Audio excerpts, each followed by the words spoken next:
नमस्कार। Super India news TV में आपका स्वागत है। मैं हूं राजेश आर्य। आइए देखते हैं आज का विशेष समाचार।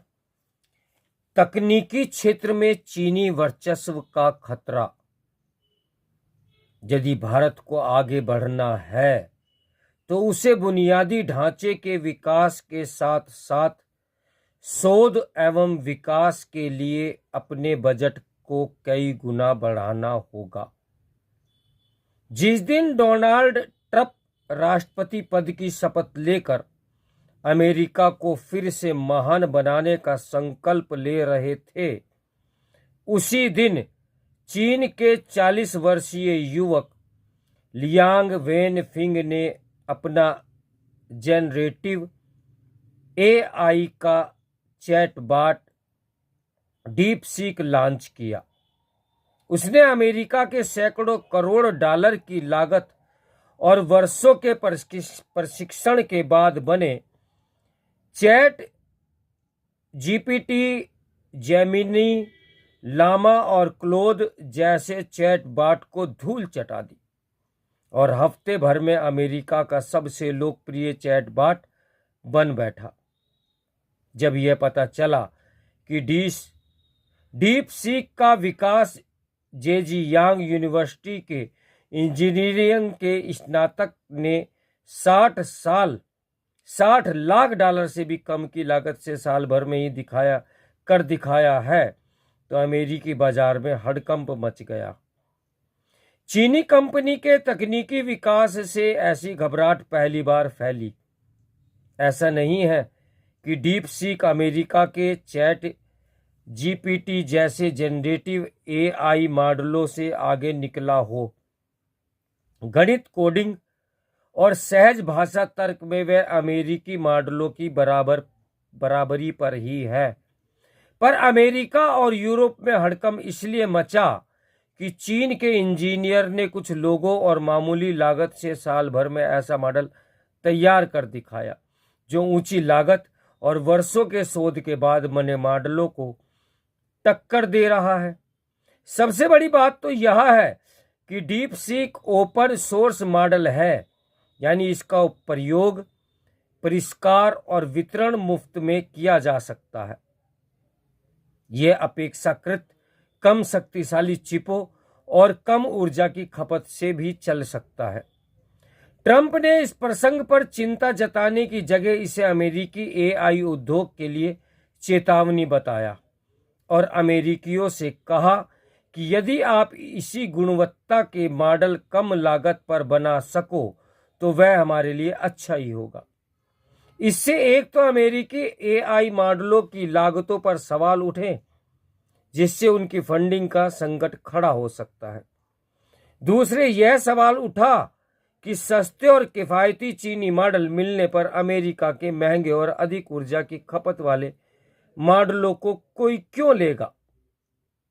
इससे एआई उद्योग पर अमेरिका की जगह चीन का वर्चस्व कायम हो सकता है, ठीक वैसे ही जैसे इलेक्ट्रिक वाहनों और सौर सेलों के निर्माण पर हो चुका है।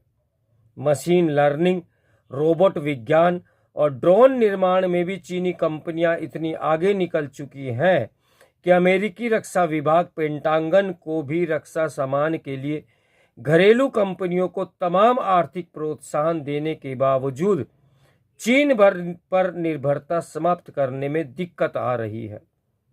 अमेरिका और यूरोप में अभी तक चीन की छवि नकल में पारंगत और सस्ता माल बनाने वाले देश की रही है। इसे बदलने और 2030 तक विज्ञान और प्रौद्योगिकी में विश्व का अग्रणी बनने के लिए चीन ने 2006 में शोध और विकास यानी RADD की एक रणनीति बनाई थी, जिसने उसने अंजाम तक पहुंचाया। चीन अपना 2.5% से अधिक बजट शोध एवं विकास पर लगाता है और यह भी सुनिश्चित करता है कि आर्थिक विकास में उसका योगदान 60% हो। इस मामले में अमेरिका विश्व का अग्रणी देश रहा है, लेकिन अब चीन उससे बहुत पीछे नहीं है। अमेरिका शोध एवं विकास पर अपने जीडीपी का 3.4% खर्च करता है तो चीन 2.41% खर्च कर रहा है। भारत इस मामले में फिसड्डी है और जीडीपी का मात्र 0.64% ही शोध एवं विकास पर खर्च करता है। यानी शोध एवं विकास पर चीन भारत से 4 गुना बजट खर्च करता है। चीन का जीडीपी भी भारत से 5 गुना अधिक है, जिसके कारण शोध एवं विकास पर चीन का खर्च भारत से लगभग 20 गुना बैठता है और ये अंतर पिछले 20 सालों से चला आ रहा है।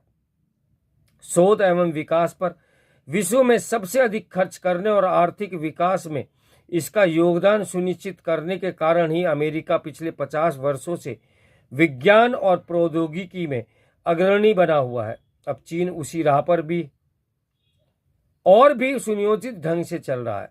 डीप सीक मॉडल के विकास से पश्चिमी देशों की नींद उड़ा देने वाले चीनी इंजीनियर वेन फेंग ने हाल में एक इंटरव्यू में कहा था कि हम अक्सर सुनते हैं कि चीनी और अमेरिकी एआई के बीच 1 या 2 साल का फासला है, पर असली फासला नकर और मौलिकता का है।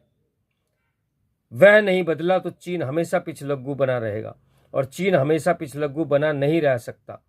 वेन फेंग जैसे सैकड़ों अन्वेषण गुणवत्ता और लागत में पश्चिम को चुनौती दे सकने वाली तकनीक का विकास करने में जुटे हैं। स्वच्छ ऊर्जा उपकरण, बिजली की कारें, कंप्यूटर गेम और अब एआई मॉडलों में भी चीन की कंपनियां इतनी आगे निकल चुकी हैं कि उन्हें रोकने के लिए अमेरिका और यूरोप को अब व्यापार संरक्षण का सहारा लेना पड़ रहा है। मुक्त व्यापार और वैश्वीकरण दौर में अब संरक्षणवाद और क्षेत्रीय गुटबंदी के दौर में प्रवेश करती दुनिया में विकास करने और वर्चस्व कायम करने के लिए शोध एवं विकास पर बल देने की जरूरत और बढ़ गई है। इसके बिना न कंपनी अपनी कंपनियों को विदेशी प्रतिस्पर्धा से बचाया जा सकता है और न ही अपना माल बेचकर व्यापार बढ़ाया जा सकता है। दूसरे देशों में अपना माल और सेवाएं बेचे बिना आर्थिक विकास नहीं हो सकता। इतिहास में कोई ऐसा देश नहीं हुआ जो अपना माल बाहर बेचे बिना संपन्न बना हो। इसलिए भारत को यदि अपनी प्रति व्यक्ति आय को बढ़ाना है तो बुनियादी ढांचे के विकास के साथ साथ शोध एवं विकास के लिए अपने बजट को कई गुना बढ़ाना होगा और यह सुनिश्चित करना होगा कि आर्थिक प्रगति में उसका योगदान अधिक से अधिक रहे। इसके लिए उसे आर्थिक संसाधनों की जरूरत होगी जिन्हें आयकर जैसे प्रत्यक्ष करों का दायरा बढ़ाए बिना हासिल नहीं किया जा सकता। करीब 25 से 40 करोड़ वाले मध्य वर्ग और लगभग 6.5 करोड़ लघु उद्यम वाले देश में 2-2.5 करोड़ लोगों के आयकर से यह सब नहीं हो सकता। कर्ज उठाने से महंगाई बढ़ने का खतरा पैदा होता है और जीएसटी से मांग घटती है और अर्थव्यवस्था सुस्त पड़ती है। तो मेरे साथ बने रहे सुपर इंडिया न्यूज टीवी की ब्रेकिंग न्यूज के लिए। नमस्कार, मैं हूं राजेश आर्या।